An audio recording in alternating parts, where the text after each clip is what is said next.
Hi welcome friends Telugu మిత్రులు స్వాగతం. Welcome to today's disastrous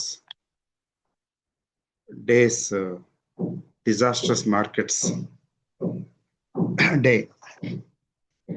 disastrous అని ఎందుకు అంటున్నానంటే చాలా స్లోగా స్టడీగా సరెప్టిషియస్గా అంటే దొంగచాటుగా పడిపోయింది మార్కెట్. అలా కొద్దిగా డౌన్కి వచ్చింది. జనరల్గా ఏమవుతుంది, ఒక 50-60 పాయింట్లు 100 పాయింట్లు తగ్గింది అనుకోండి నిఫ్టీ.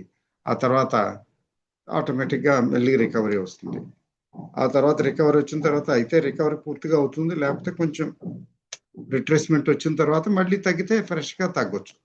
ఈరోజు అలా కాదు, ఏకధాటిగా అంటే ఏమాత్రం అవకాశం లేకుండా తగ్గటం మొదలుపెట్టిన తర్వాత వెనక్కి తిరిగి చూడలేదు. బుల్స్కి రవ్వంత అవకాశం కూడా ఇవ్వలేదు, అసలు రికవరీ అవ్వలేదు అంతే. తర్వాత ఇంకో విశేషం ఏంటంటే లాస్ట్ హాఫ్ అన్ అవర్ ఘోరంగా 120 పాయింట్స్ పడిపోయింది లాస్ట్ హాఫ్ అన్ అవర్లో. అలా లాస్ట్ హాఫ్ అన్ అవర్లో అంతగా పడదు. లాస్ట్ హాఫ్ అన్ అవర్ మామూలుగా ఆపరేటర్స్ ట్రేడర్స్ విత్డ్రా అయిపోతారు, ఏం చేయరు. 2:45 అంటేనే 2:30 2:45 అయిపోతేనే క్లోజ్ అయిపోద్ది. ఈ తర్వాత ఏముండదు, కొద్దిగా ఊరికే అడ్జస్ట్మెంట్సే. కానీ ఇప్పుడు అడ్జస్ట్మెంట్స్ కాదు, 120 పాయింట్స్ సుమారుగా లాస్ట్ హాఫ్ అన్ అవర్లో పడింది. తర్వాత నేను నోటీస్ చేశాను, ఏంటి కారణం, ఇంపార్టెంట్ అది. ఎందుకంటే హ్యూమన్ సైకాలజీ ఏంటంటే కారణాలు కావాలి. చూడపోతే నాకేం కారణాలు కనిపించలేదు. ఆ కారణాలు ప్రత్యేకించి ఏమీ లేవు. బహుశా రేపు ఏమైనా వస్తారేమో, రేపు ఏమైనా వస్తుందేమో న్యూస్.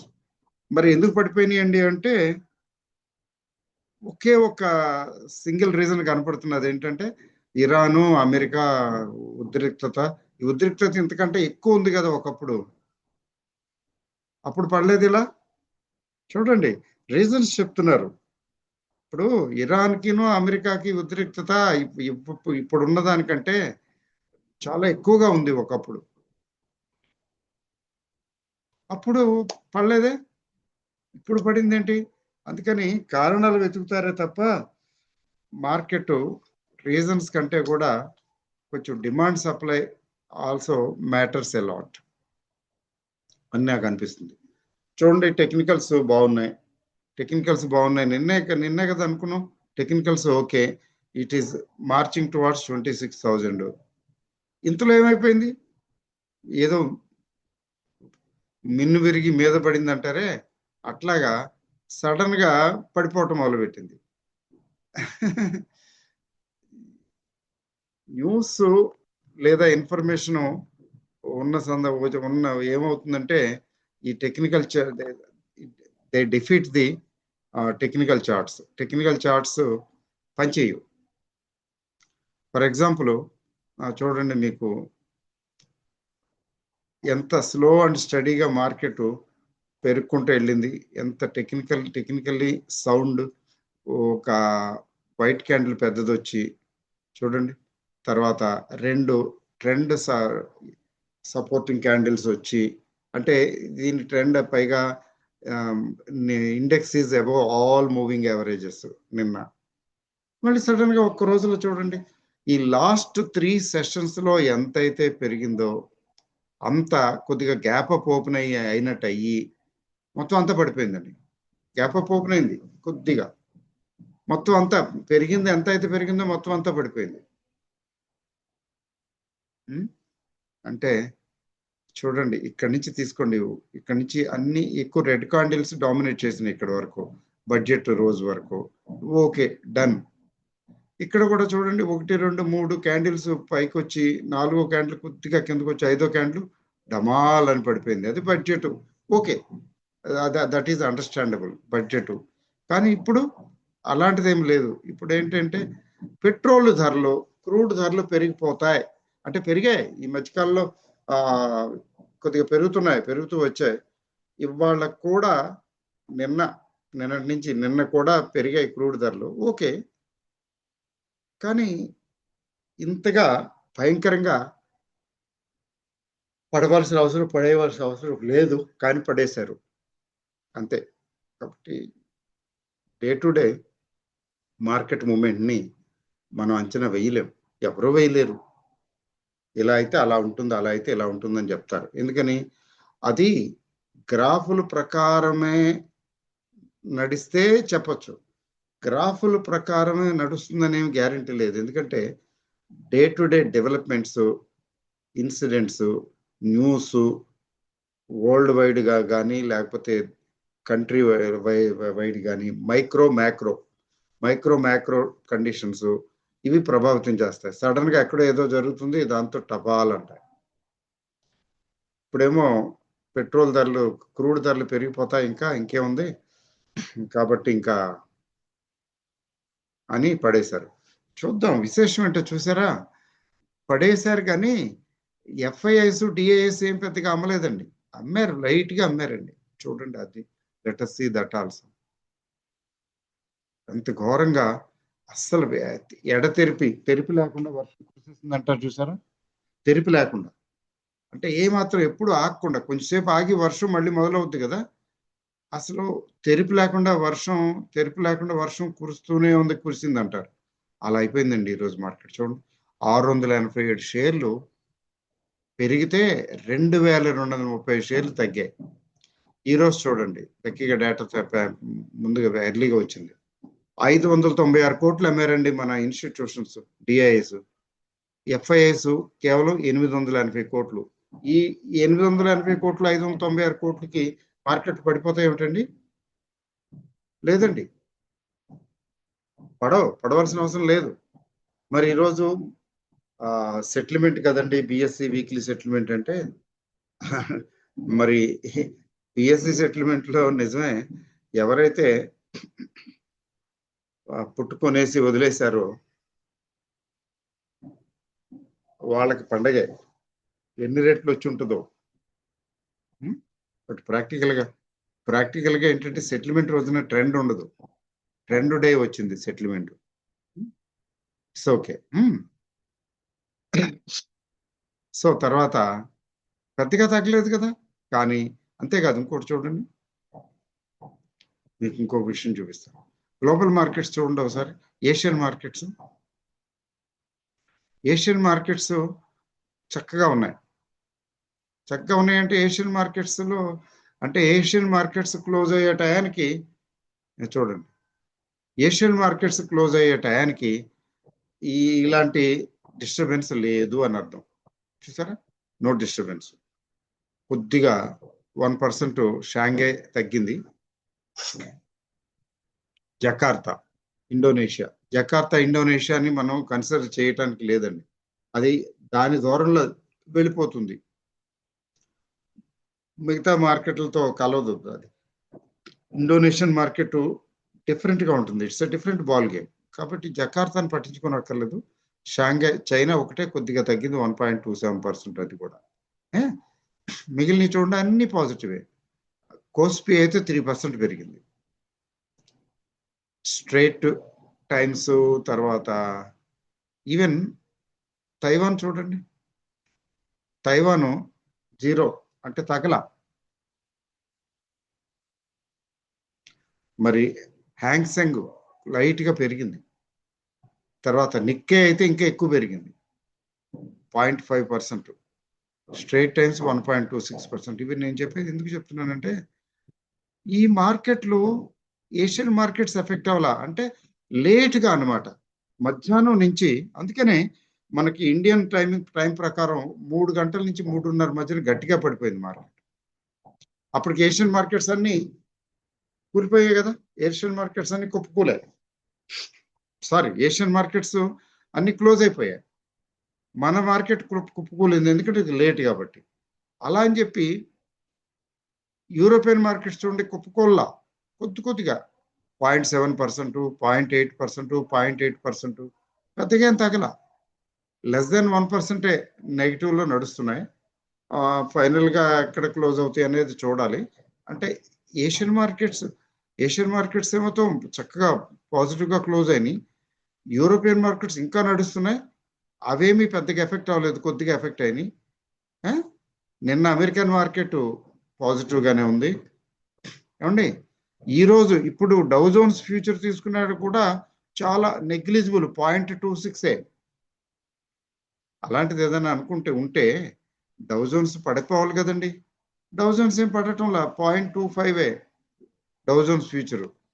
అంటే ఎవరికి లేని దురద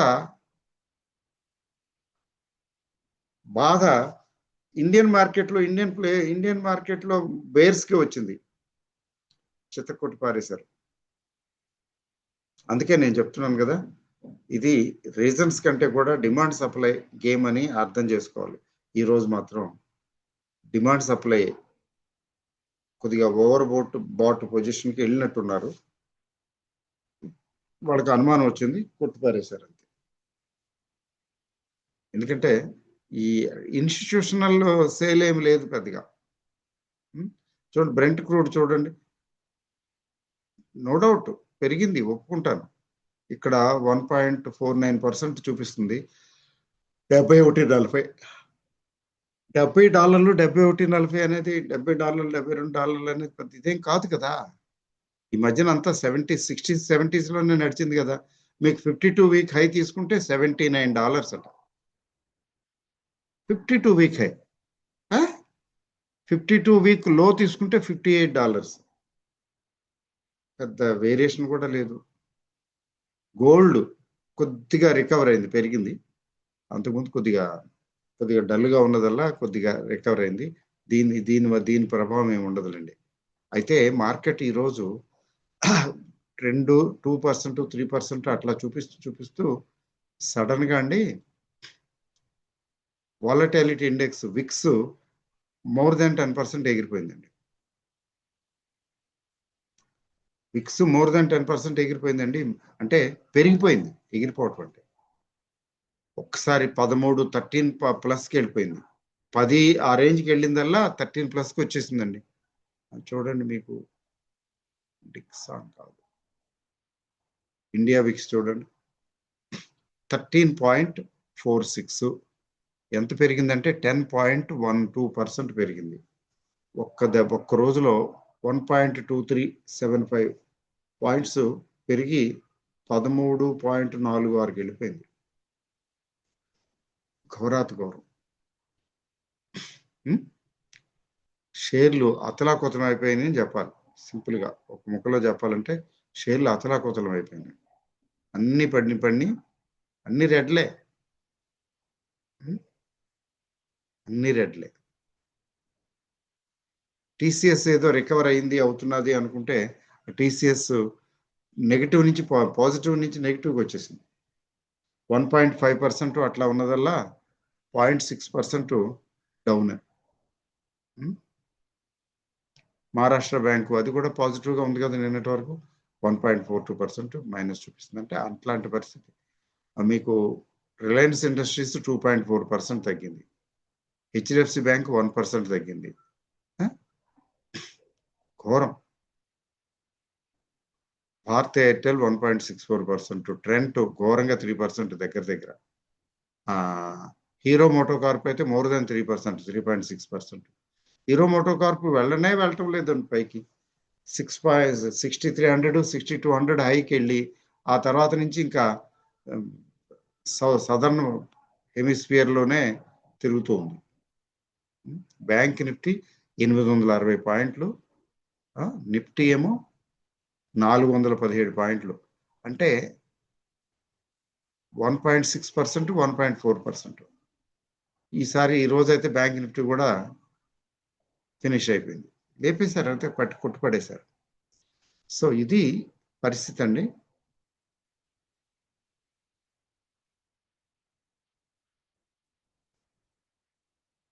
సో ఈ పరిస్థితి ఏంటంటే దీనికి మరి మార్కెట్ ఇట్లాగా అంటే షార్ట్ రన్ లో అలాగే ఉంటుంది మార్కెట్, నథింగ్ టు వరీ. అందుకని ఇన్వెస్టర్ గా ఏంటంటే ఇలా పడటాలు లేవటాలు వీటి గురించి ఎక్కువగా ఆలోచించాల్సిన అవసరం లేదు. ఫండమెంటల్స్ బాగా ఉన్న కంపెనీలు చూసుకుని కొని పడేయటం, పెరిగినప్పుడే పెరుగుతాయి. ఫండమెంటల్స్ మారిపోయి సిచ్యువేషన్ ఏదైనా అలార్మింగ్ అయితే అట్లాంటప్పుడు బయటకు వచ్చేయాలి, లేకపోతే ప్రశాంతంగా కూర్చోవటం, లేదు కొద్దిగా తగ్గించుకోవడం. అంతకుమించి కంగారు పడాల్సిన అవసరం లేదు. మార్కెట్స్ పెరుగుతుంటాయి, తగ్గుతుంటాయి, ఇవన్నీ మామూలు. మరి రేపు ఏంటండి? రేపు మరి గ్రాఫికల్గా ఏం చెప్పలేంగా, గ్రాఫ్స్ని బట్టి. ఇప్పుడు ఈరోజు ఏ రీజన్ వల్ల అయితే పడేశారో ఆ రీజన్ తాలూకు పర్యవసానం, కండిషను, సిచ్యువేషను కంటిన్యూ అవుతుంది రేపు. నిజంగానే అలజడి వస్తే రేపు ఇంకా తగ్గుతుంది. అలాంటి అలజడి లేకపోతే రికవర్ అవుతుంది, కొద్దిగానే రికవర్ అవుతుంది, అట్లీస్ట్ పడిపోకుండా ఉంటుంది. తర్వాత ఇంకొకటి, ఇది ఒకసారి చూసి చేసిన తర్వాత క్లోజ్ చేస్తాను. చూడండి, ఇది గ్రాఫ్ నేను క్లోజింగ్ ప్రైస్ తీసుకుంటాను. ఈ క్లోజింగ్ ప్రైస్ 24,450 సపోర్ట్ చెప్పాను కదా. ఎప్పుడు చెప్పాను? సోమవారం కానీ మంగళవారం కానీ చెప్పుకుంటాను. ఇది కదండి సపోర్ట్. నేనేదో గొప్పగా ఏం ప్రెడిక్ట్ చేయలే, అక్కడ కనబడుతుంది కదా. ఇక్కడ చూడండి, ఇగో ఇక్కడ చూడండి, లో ఇక్కడ సపోర్ట్ తీసుకుని కదా వెళ్ళింది మార్కెట్. ఇక్కడ సపోర్ట్ తీసుకుని ఇక్కడ వరకు కూడా పైనే నడిచింది మార్కెట్. తర్వాత బడ్జెట్ ముందు కొద్దిగా తగ్గింది, బడ్జెట్కి తగ్గింది, అంతే కదా. మిగిలిందంతా పైనే కదా నడిచింది. మరి అదే సపోర్టుకి మళ్ళీ వచ్చింది కదా, అదే ప్లేస్కి మళ్ళీ వచ్చి డబుల్ బాటమ్, ఇది ఇక్కడ బాటమ్ ఉంది, ఇక్కడ బాటమ్ ఉంది, ఇక్కడ మళ్ళీ సపోర్ట్ తీసుకుంది కదండి.